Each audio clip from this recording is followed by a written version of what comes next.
Hello everyone. Today I wanted to talk about the drawings I made for the past few weeks, which was mainly focused on two-point perspective, and also it was also focused on proportions and getting like when you're studying, drawing something that matches the drawing closer.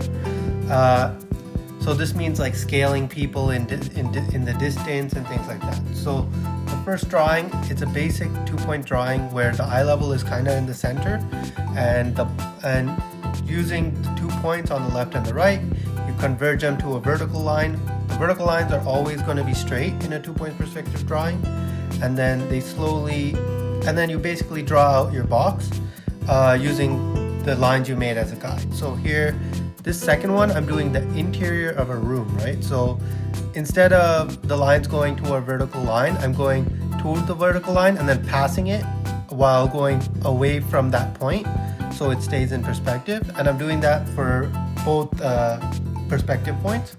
And then within that, I'm using the same technique that I used in the first one to draw a basic table. So you can see that I'm just drawing the legs, trying to follow the perspective, drawing the shape of the table on the ground first, like it's a flat sketch of what space the table takes, and then I draw the table rising up from that space. This one is more of a slightly 3-point perspective, but it's mainly 2-point. The eye level is like way lower, and it's going up to the building that I'm drawing here. I'm drawing the Big Ben because I wanted to see how much detail I would add. This isn't like a super detailed drawing, but following the perspective, like if you draw details on a scene, following the perspective, it would still look right, and the details would also scale accordingly towards their respective perspective points. So here, using the clock face, I just used the X on a square, and then using that as a guide, I drew a circle to basically get a good enough ellipse on the plane of the side of the clock tower. Alright, this next one is a more detailed drawing. I wanted to do something more difficult, more detailed. It's a bed frame, but one of those Victorian era bed frames with all the frills at the top and like curtains hanging from the sides. So I'm starting, and the eye line is around the same level, like a little bit lower than the bed. So you could see kind of like the top, like the ceiling and like the inside top of the upper curtains of the bed basically.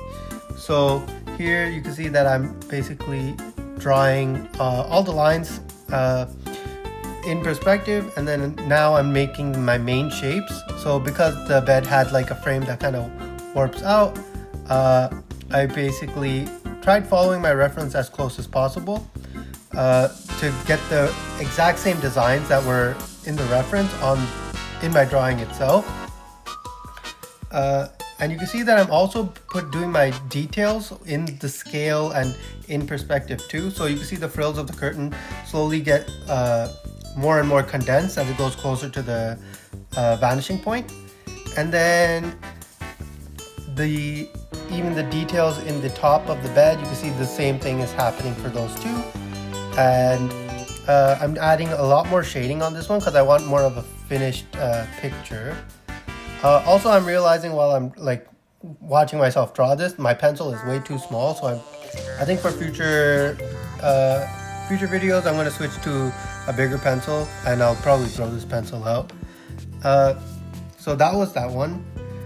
Next, I just wanted to do a little bit something different because I was getting tired of drawing perspective. So I just drew a cowboy following a reference, but making sure that my proportions are kind of correct. So this is where I wanted to focus on moving forward, was having correct proportions in comparison to the things around it. For the first one, it's just a character, so I'm trying to get the arms in the correct proportions and the head in the correct like size. You can see that it looks like a more stiff kind of pose because I'm not really drawing it like in a flowy kind of way. I'm mainly just focusing on getting like the shapes and the proportions right, and outlining the anatomy instead of focusing on the internals. And because of the way I drew it, I was able to just do fairly simple shading.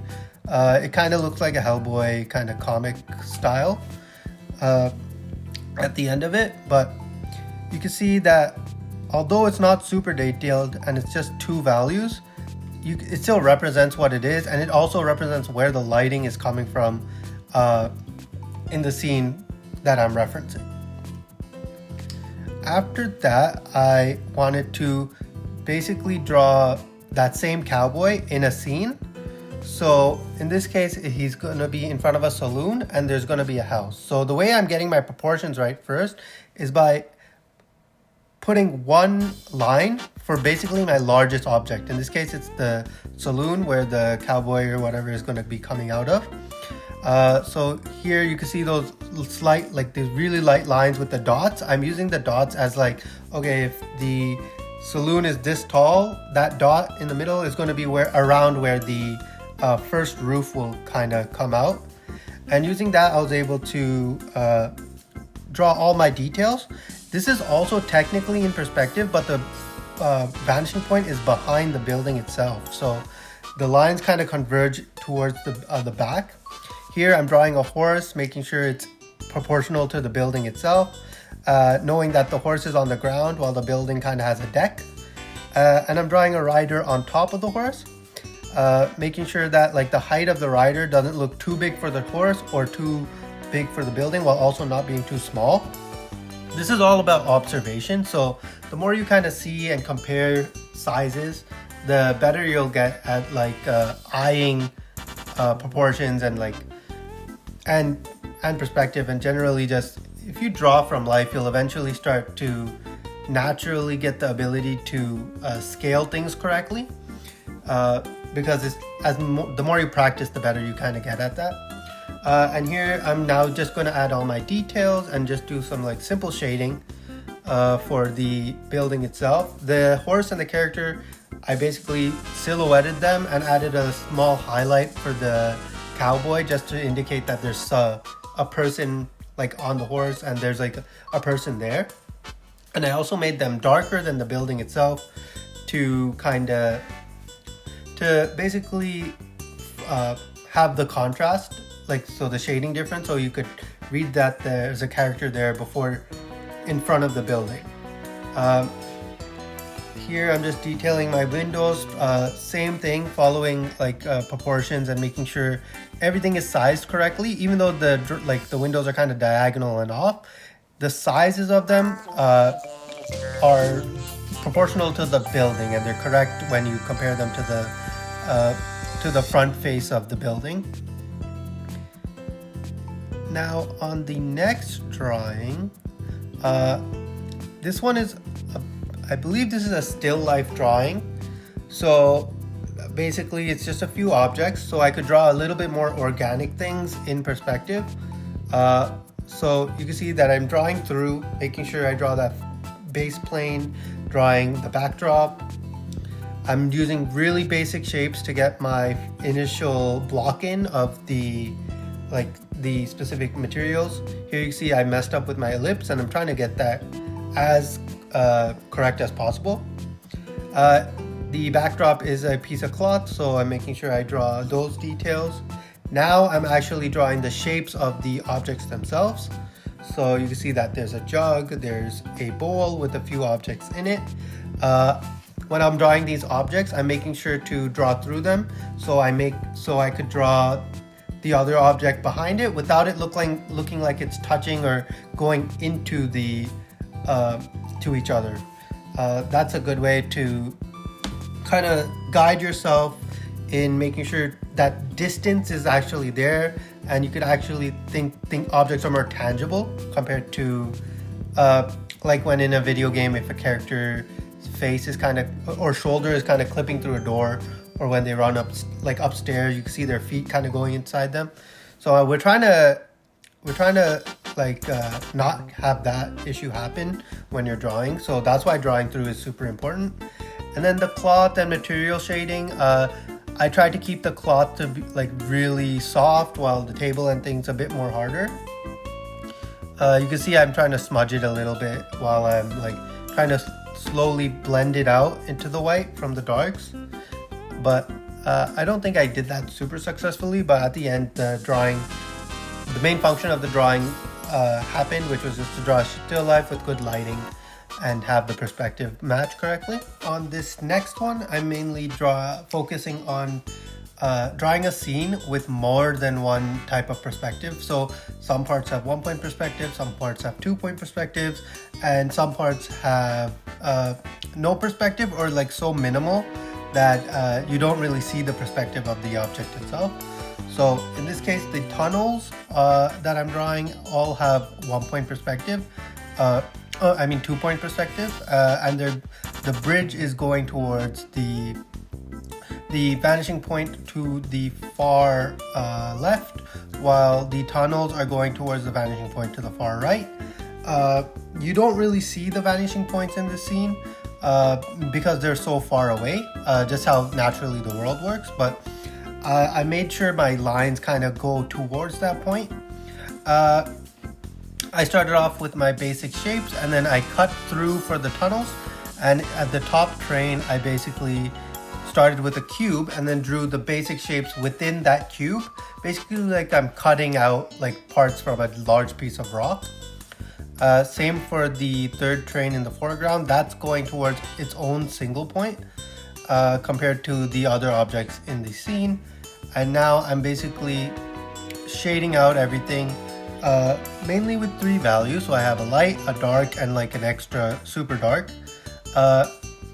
And I would also say white is also one of the values I'm using for both the background and the smoke clouds that you see in some of the parts of the picture.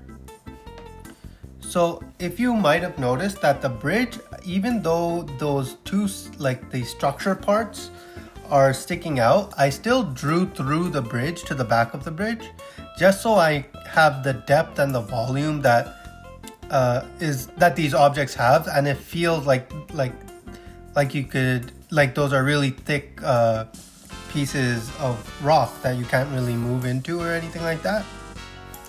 So the top train was fairly simple to shade. It's just like one main really dark part in the middle to indicate where the shapes go from light to dark, and then the top is light, the bottom is dark. Another interesting part about this drawing is there is a lot more ellipses following perspective. So the bottom train, you can see its wheels are kind of going towards further back in depth, and I made sure that the perspective kind of matches on that one. This next drawing is a scene with multiple characters. So I'm starting off with my scale. So the foreground line is going to be one character, and using that, I'm basically comparing it to the other parts of the scene to get the correct proportions for everything. And I'm using dots to indicate the top of each object. Now I'm going for adding the background shapes, using like very simple shapes, rectangles, cubes, cylinders, cones and stuff, to get an idea of how everything will look in 3 dimensions in perspective without actually drawing too much details. Once I finish all that, I'm drawing the details of the foreground character. Because he is my main way of seeing the sizes of things in the image, I'm using him as the guide. And then in the back, I'm following a little bit of perspective towards a point on the horizon line to get the character behind him to look to proper scale, so his head's smaller and everything. And you could see that he's slightly higher, where you might notice that the character in the foreground is a bit lower when compared to the floor that everyone's standing on. As you noticed, I drew a character in the middle kind of too big, so I'm correcting the scale and making him smaller and making sure like the width makes sense compared to the height. Then for the character on the floor, I'm really following perspective on that one, because if I don't follow perspective on it, it would look too flat and it wouldn't look like there's actually someone laying on the ground. You might notice that the fireplace is kind of going to a weird line. That's when I realized that I wasn't drawing following the correct horizon line or viewing eye height.